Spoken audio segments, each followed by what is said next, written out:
দেখবেন জানাজার নামাজেও মনে করেন 10:30 বাজে জানাজার টাইম দিছে, 10:30 জানাজা, 10:34 বাজে গেছে, 30-40 বাজে গেছে।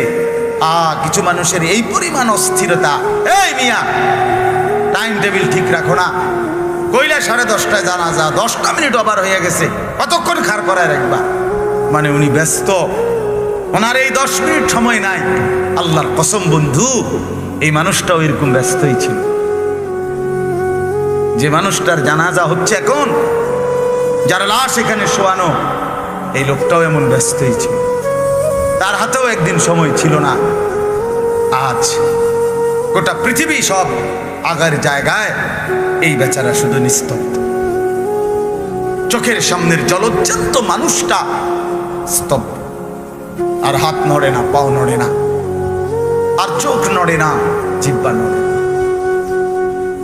এজন্য দুনিয়ার এই ব্যস্ততার ভিতর দিয়ে আমরা যদি মনে করি যে আমি শুধুই দুনিয়া, ভালো মন্দ, লাভ লোকসান, চাওয়া পাওয়া, প্রাপ্তি অপ্রাপ্তি, মনের চাহিদা পূরণ, সবকিছু শুধু দুনিয়া, ভাইয়া বাবা, তো আখিরাত কার জন্য? কবর কার জন্য? তাইলে নবীজি সাল্লাল্লাহু আলাইহি সাল্লাম কাকে তাইলে আখিরাত বুঝাইতে চাইছেন? আল্লাহর কোরআন এমন কোন সূরা নাই, কোরআন শরীফের 114টি সূরা, 114টি সূরার এমন কোন সূরা নাই, এমন কোন রুকু নাই কোরআনে যেখানে আখিরাতের কথা, পরকালের কথা আলোচনা নাই।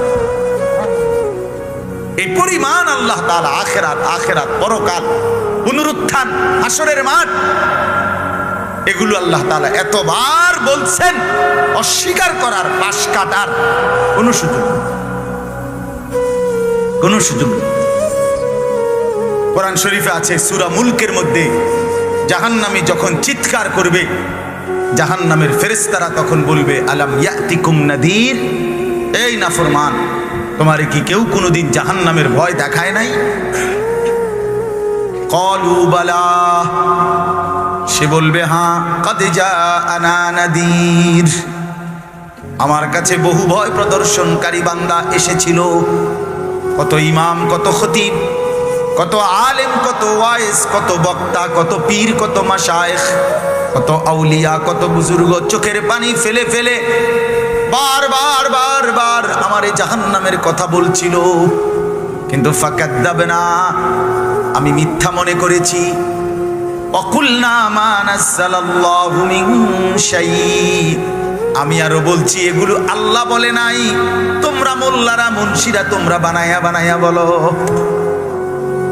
হ্যাঁ, অনেক বেত্তমিজ লোক আছে, ও হয়তো না, হুজুররা যত কয় এত না, না ওরা জানে, ওরা আগেও একবার ফিরে খাইয়া আইছে, ওরা একবার ঘুরে আইছে হাসুরের মা, ওটা জানে যত কয় এত না।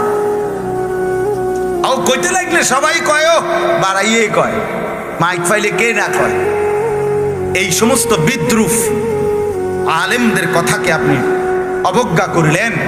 আসলে তো আলেমদের কথা না, কথা যদি হুজুরের কথা হইতো তাইলে না হয় আপনি ফেলে দিতেন, কিন্তু জবানে না হুজুরের কথা, তো সরাসরি আল্লাহ কথা, তো রাসূলুল্লাহর, আল্লাহর, তো সে কথা প্রত্যাখ্যান করলেন কেন? আপনি আমার কথা, আমার ব্যক্তিগত যদি কথা হয় সেটা ফেলে দেন।